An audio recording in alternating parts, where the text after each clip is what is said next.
விஜயலட்சுமினா விஜயலட்சுமினா யாரு? X சீமானனுடைய X, அது தெரியும். அப்போ யாழ்மதினா யாரு? 2007-8 அந்த காலகட்டங்களில் சீமானவர்கள் அதாவது அரசியலுக்கு வந்ததுக்கு பிறகு யாழ்மதி அப்படின்ற ஒரு பெண் கூட வாழ்ந்தார். அது என்னாச்சு அது யாருக்கு தெரியாது. இல்லை அவனுடைய அவலங்களை அம்பலப்படுத்த நாங்கள் வந்திருக்கோம். நான் உங்கள் எங் தாத்தா ஓடா கபோதின்னு சொல்ல வந்தப்பா. தாய் தமிழ் உறவுகளுக்கு வணக்கம். ஈழ போராட்டத்தின் போது சீமான் எங்க இருந்தார்? இந்த கேள்வி அரசியல் வட்டாரத்துல பல பேரால் அடிக்கடி வைக்கப்படுற ஒரு குற்றச்சாட்டு. இதுல சிறையில இருந்ததா அண்ணன் சீமானும் நாம் தமிழர் கட்சியும், படப்பிடிப்புல இருந்ததா அரசியல் கோமாளிகளும், விஜயலட்சுமி கூட இருந்ததா விஜயலட்சுமியும் பேசுறது உண்டு. இன்னைக்கு இதை பத்தி பேச காரணம், யங் தாத்தா அப்படின்ற ஒரு யூடியூப் சேனல்ல இதை பத்தின விவாதங்கள் சீமானை பத்திய குற்றச்சாட்டுகள் அடுக்கி வச்சிருந்தாங்க. இந்த குற்றச்சாட்டு மட்டும் இல்லை, சீமான் அவர்கள் இன்னொரு பொண்ணு கூட தொடர்பில் இருந்ததாகவும், சீமான் மாற்றி பேசுகிறாரு அப்படின்னும் பல குற்றச்சாட்டுகள் வச்சுருந்தாரு. அது என்ன அப்படின்றத ஒன்றா பார்த்து அதுக்கு விளக்கத்தை கொடுக்கலாம் அப்படின்னு நான் நினைக்கிறேன். வாங்க வீடியோக்குள்ளாடி போகலாம். முதல்ல ஈழ போராட்டத்தின் போது சீமான் எங்கே இருந்தார்? இந்த கேள்விக்கான பதிலுக்கு ஈழ போராட்டம் எப்போ நடந்துச்சு அப்படின்னு நம்ம தெரிஞ்சுக்கணும். ஈழ போராட்டம் அப்படின்றது 2008-2009 காலகட்டத்தில் நடந்தது மட்டும் இல்லை. 1970ஆம் ஆண்டுலேயே தமிழ் மாணவர் பேரவை அப்படின்ற இயக்கத்தில் பிரபாகரன் அவர்கள் அதை இயக்கத்தில் இணைச்சிக்கிட்ட அப்போலேருந்து 1975 யாழ்ப்பாண மேயர் ஆல்பர்ட் துரையப்பாவை வதம் செய்த அப்போலேருந்து இந்த ஈழ போராட்டம் அப்படின்றது ஆரம்பிச்சுது. இந்த போரில் 1983ஆம் ஆண்டு பிரபாகரன் அவர்களை வச்சு இந்திய அரசு ஈழத்தை ஆளலாம் அப்படின்னு நினச்சி பிரபாகரன் அவர்களுக்கும் விடுதலை புலிகளுக்கும் உதவுது. ஆனால் இந்தியாவோட இந்த பிளான் தலைவருக்கு அப்போவே தெரியும். அவர் இந்தியாவிலேருந்து மட்டும் இல்லாமல் வேறு நாடுகள்லேருந்தும் போருக்கு தேவையான ஆயுதங்களை இறக்குமதி பண்ணிட்டு தான் இருந்தார். 1983 இந்த போராட்டம் தீவிரமடையுது. 1984 மேதகு அவர்கள் மதிவதனியை திருமணம் பண்றாரு. 1985 இந்திய பிரதமர் தலைமையில பூட்டான் தலைநகர் திம்பு அப்படின்ற இடத்துல ஒரு பேச்சுவார்த்தை நடத்துறாங்க. அந்த பேச்சுவார்த்தை தோல்வியில முடியுது. 1987 மேதகு அவர்கள் இந்தியாவுக்கு அழைக்கப்படுறாரு. அவரை இந்திய ராணுவ ஹெலிகாப்டர்ல டெல்லிக்கு கொண்டு போற வழியில தமிழ்நாட்டில் முதலமைச்சராக இருந்த எம்ஜிஆர் அவர்களை சந்திச்சுட்டு போறாரு. டெல்லி போனவரை அசோகா ஹோட்டலில் தங்க வைக்கிறாங்க. அவரை கருப்பு பூனை பாதுகாப்போட ஹோட்டலில் அடைச்சி வச்சுக்கிட்டு ராஜீவ்காந்தி அவர்கள் இலங்கைக்கு வராரு. இலங்கைக்கு அமைதி ஒப்பந்தத்தில் கையெழுத்து போடுறாரு. கையெழுத்து போட்டுட்டு அமைதிப்படை அப்படின்னு சொல்லிட்டு இந்திய நாட்டிலேருந்து இராணுவ வீரர்களை இலங்கைக்கு அனுப்பி வைக்கிறார். இதுக்கடுத்து இந்தியா மேலே வச்சிருந்த நம்பிக்கையில் விடுதலை புலிகளோட ஆயுதத்தை இந்திய இராணுவத்திடம் ஒப்படைக்கிறாங்க விடுதலை புலிகள். ஆனால் இந்தியா சொன்ன எந்த வாக்குறுதியுமே நிறைவேற்றாமல் இழுத்தடிச்சுக்கிட்டு இருக்கு. திரும்பவும் 1987 போர் ஆரம்பிக்குது. இந்த போர் எதனால் ஆரம்பிச்சது அப்படின்னு பிரபாகரன் அவர்கள் எம்ஜிஆருக்கு கடிதமே எழுதியிருந்தார். இந்திய படைகளும் இலங்கை படைகளும் விடுதலை புலிகளை எதிர்த்து போரிடவும் செய்கிறாங்க, பொதுமக்களை தாக்குறாங்க, அங்கே இருக்கிற தமிழ் பெண்களை கற்பழிக்கவும் செய்கிறாங்க. 1989 இலங்கை அரசுக்கும் பிரபாகரன் அவர்களுக்கும் பேச்சுவார்த்தை நடக்குது. இதனை அடுத்து அமைதிப்படை அப்படின்ற இந்திய இராணுவம் இலங்கை மண்ணிலேருந்து வெளியேறுது. இதுக்கு அடுத்தும் போர் அப்படியே தான் நடக்குது அடிக்கடி. இதுக்கு அடுத்து 2006 சிங்கள இராணுவம் கடுமையான தாக்குதலை நடத்துது விடுதலை புலிகள் மேலே. 2008-2009 காலகட்டங்களில் போர் தீவிரமடையுது. 2009 மே மாதம் போர் முடிவுக்கு வருது. இதில் நம்ம தமிழ்நாட்டு அரசியல்வாதிகளால் பேசப்படுறது இந்த 2008-2009 காலகட்டங்களில் நடந்த போர் தான். இதில் வருத்தமான விஷயம் என்னன்னா, ஆரம்பத்தில் ஈழத்தை பற்றி உணர்ச்சி பொங்க பேசின அரசியல்வாதிகள் எல்லாமே இன்னைக்கு திராவிடத்துக்கிட்ட 2 சீட்டுக்கும் 4 சீட்டுக்கும் முட்டி போட்டு நிற்கிறாங்க. இப்போ இந்த வதந்திகளுக்கெல்லாம் காரணமே அப்போ இவங்களால தனியாக செய்ய முடியாததை சீமான் அவர்கள் இப்போ தனியாக செஞ்சுக்கிட்டு இருக்காரு அப்படின்ற ஒரு பயத்தெரிச்சல் தான். சரி, இதில் சீமான் என்ன பண்ணாரு அப்படின்னு நம்ம பார்க்கலாம். 1990 இருந்து 2006 வரைக்கும் சீமான் அப்படின்றவர் திரையுலகிலையும் திமுகவோட ஒரு மேடை பேச்சாளராக தான் இருந்தார். இது நம்ம எல்லாருக்குமே தெரியும். இதுக்கான தரவுகள் நான் தர தேவையில்லை அப்படின்னு நான் உங்களுக்கு நினைக்கிறேன். 2007-2008 காலகட்டங்களில் ஈழ பிரச்சனையை பற்றி பேசணும் அப்படின்னு திமுகவுக்கு அழுத்தம் கொடுக்குறாரு. அவங்க இதை பொருட்படுத்தாத காரணத்தினால திமுக விமர்சனம் பண்ணிட்டு வெளியே வர்றாரு. இவர் திமுகவில் பயணம் பண்ணப்போ 2006 தம்பி படத்தில் சிங்கள பெண்ணை நடிக்க வச்சாரு அப்படின்னு முதல் விமர்சனத்தை வைக்கிறாங்க. 2006 ஈழ போராட்டத்தை ஆரம்ப கட்டத்தில் இந்த திரைப்படம் வெளிவருது. ஆனால் இதோட படப்பிடிப்பு 2005க்கு முன்னாடியே முடிவடைஞ்சதா நம்ம கிட்ட தரவுகள் இருக்கு. அதாவது 2004 ஆரம்பிச்சு 2005 இதோட படப்பிடிப்பு முடிஞ்சிடுச்சு. இது நவம்பர் 28, 2005 பிஹைண்ட் ரூட் செய்தி ஊடகத்துல வந்த செய்தி இது. இதுல படப்பிடிப்பு முடிஞ்சு திரைப்படம் வெளியிடுறதுக்கு தயாராகி வருவதா செய்தி இருக்கு. சரி, என்னதான் இருந்தாலும் இதுல சிங்கள பொண்ணை நடிக்க வச்சிருக்க கூடாது இல்ல அப்படின்னு நீங்க சொல்றது எனக்கு கேக்குது. முதல்ல சீமான் 2004 காலகட்டங்கள்ல திமுகவோட மேடை பேச்சாளரும் திரைப்பட இயக்குனரும் மட்டும்தான். ஆனா இந்த திரைப்படத்துல முதல்ல அசினை கேட்டு அதுக்கப்புறம் சிம்ரனை நடிக்க வைக்கலாம் அப்படின்னு முடிவு பண்ணி அவங்க சம்பளம் அதிகமா கேட்டதுனால பூஜா அவர்களை நடிக்க வச்சதா அன்றைய செய்திகளே சொல்லுது. இது விக்கிபீடியால எடுத்த தகவல். இவங்களோட அப்பா கன்னடர், அம்மா சிங்களர்.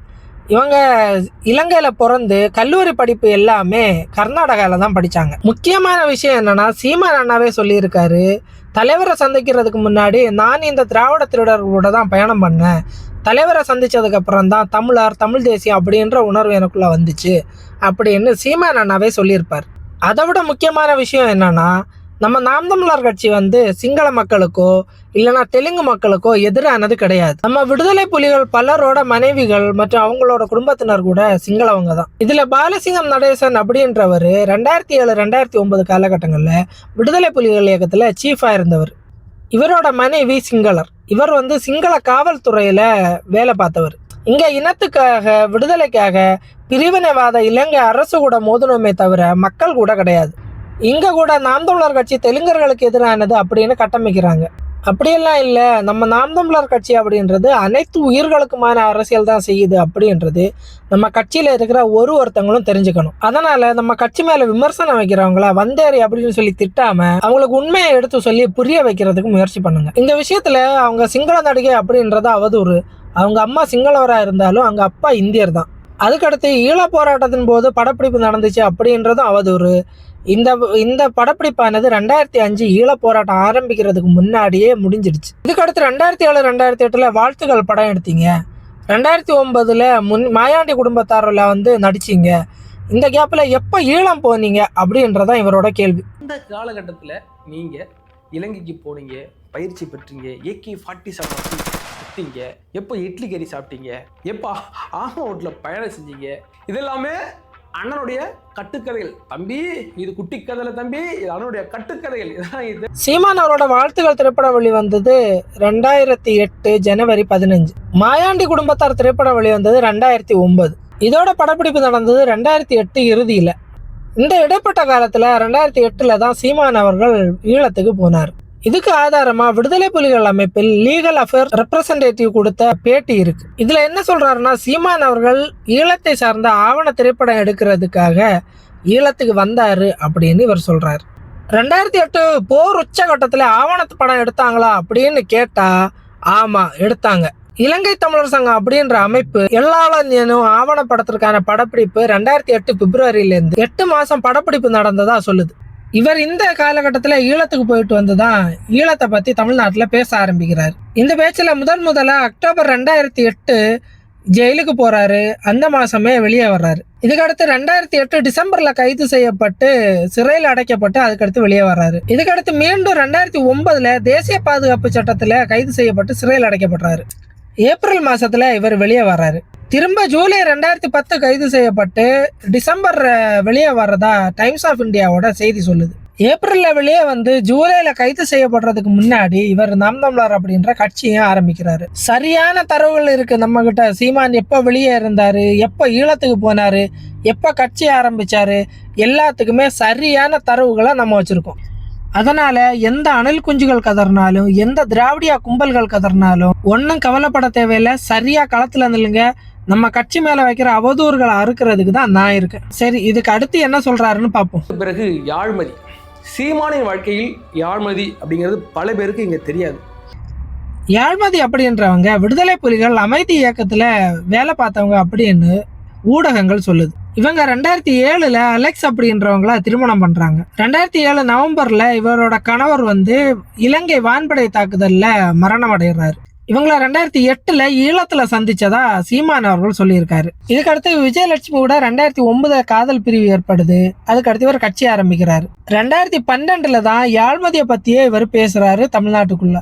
சீமான் அண்ணாவே தான் சொல்றாரு, நான் ஈழத்துக்கு போனப்போ யாழ்மதியை பார்த்தேன், அவங்களுக்கு வாழ்க்கை கொடுக்க போறேன், அவங்கள தேடிட்டு இருக்கேன், அவங்க எங்க இருக்காங்க அப்படின்னு தெரியல அப்படின்னு சீமான் அண்ணாவே 2012 சொல்றாரு. ஆனா இந்த நாய் என்ன சொல்லுதுன்னு பாருங்களேன். ஒரு போர் நடந்துட்டு இருக்கும்போது அங்க ஒரு தலைவர் இறந்துட்டாருன்னா அவருடைய மனைவி அவருடைய குழந்தைகளை வெளிநாட்டுக்கு அனுப்பி வைக்கிறது அப்படிங்கிறது அங்க நடந்துகிட்டு இருக்கு. ஏன்டா அவங்களுக்கு எந்த பாதிப்பும் வரக்கூடாது, இனிமேல் அவங்களுக்கு யாரும் தோண கிடையாதுல்ல, அவங்க வெளிநாட்டில் போயிட்டு பிழைச்சிக்கணும் அப்படின்னு அந்த LTTயில் பண்ணுறது சகஜம். அதே மாதிரி தான் 2007 தமிழ்ச்செல்வன் இறந்ததுக்கு பிறகு இந்த தமிழ்நாட்டுக்கு அனுப்பி வைக்கப்படுகிறார். யார்? யாழ்மதி. அப்போது ஒரு தமிழ்நாட்டில் ஒரு முகாமில் அடைக்கப்படுறார். யார்? இந்த யாழ்மதி. இந்த நியூஸ் கிடைச்ச சீமான் அவர்கள் அப்பொழுது டாக்டர் கலைஞர் அவர்கள் தான் முதலமைச்சராக இருந்தார். அப்போ சீமான் அவர்கள் கலைஞர்கிட்ட பேசிட்டு அந்த பெண்ணை வெளியில் கொண்டாந்து அவர்கிட்ட இருந்தாங்க. 2 பேரும் பழகினாங்க, ரொம்ப நாள் பழகினாங்க. இவன் ஆதாரமா காட்டுற நியூஸ் பேப்பரோட எண்டிங் செய்தி தான் இது. இதுலயே அவங்கள தேடுறாங்க அப்படின்னு தான் சொல்லப்பட்டிருக்கு. இவங்க இந்தியா வந்ததாவோ, சீமான் கருணாநிதிக்கு லெட்டர் கொடுத்ததாவோ, நாம் தமிழர் கட்சி மீட்டிங்ல இவங்க கலந்துகிட்டதாகவோ அப்படி எந்த செய்தியும் இல்லை, அப்படி எந்த சம்பவம் நடக்கவும் இல்லை. இவங்க இந்த விஷயத்த குற்றச்சாட்டா வச்சா தப்பில்லை. ஆனா யாழ்மதி இங்க வந்தாங்க அப்படின்னு அவதூறை பரப்புறாங்க.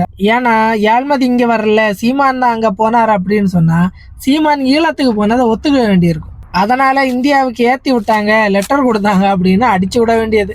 வாடகை வாய் தானே, என்ன வேணா பேசலாம். இந்த வீடியோ போட்டவன் நான் சொன்ன கருத்துக்கு மேல ஆதாரத்தோட வீடியோ போட்டா, அதாவது யாழ்மதி அவங்க இந்தியா வந்ததாகவோ, சீமான் அவர்களை சந்திச்சதாகவோ ஆதாரத்தோட வீடியோ போட்டாங்க அப்படின்னா நான் இன்னையிலேருந்து நாம் தமிழர் கட்சிக்கு ஆதரவாக வீடியோ போடுறதையும் நாம் தமிழர் கட்சியில் இருக்கிறதையும் நான் நிறுத்திடுறேன். நாம் தமிழர் கட்சியிலேருந்து வெளியே வந்துடுறேன். இதுக்கு அடுத்தது வழக்கம் போல சீமான் மாற்றி பேசுகிறாரு, காசு வாங்குறாரு, அப்படி இப்படின்னு கண்ணா பின்னான்னு உருட்டி வச்சிருக்கான். இதெல்லாம் இத்து போன திராவிட குற்றச்சாட்டு. இதை பற்றி விளக்கம் சொல்ல தேவையில்லை அப்படின்னு நினைக்கிறேன். இல்லை இதை பற்றி பேசணும் அப்படின்னா நீங்கள் கமெண்ட் பாக்ஸில் சொல்லுங்கள். நான் கண்டிப்பாக பார்ட் 2 அதை பற்றி பேசுகிறேன். இந்த வீடியோ உங்களுக்கு பிடிச்சிருந்தா கண்டிப்பாக வீடியோவை லைக் பண்ணுங்கள். அடுத்து எந்த அவதூறு ஆதாரத்தோட இருக்கணும் அப்படின்னு கமெண்ட் பாக்ஸில் சொல்லுங்கள். நன்றி, வணக்கம்.